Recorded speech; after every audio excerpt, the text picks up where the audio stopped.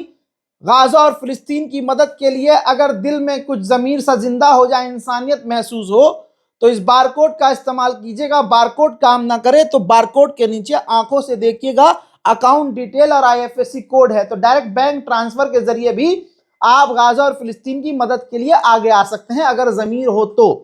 अगर इतना भी नहीं कर सकते तो कम से कम अपनी इबादतों में फिलिस्तीन, गाजा के लिए और उम्मत मुस्लिमा के लिए दुआ कीजिएगा। इतना तो कर ही लीजिएगा। फिलहाल की इस रिपोर्ट में इतना ही। अपनी राय कमेंट में लिखिएगा, चैनल को सब्सक्राइब कीजिएगा। जय हिंद।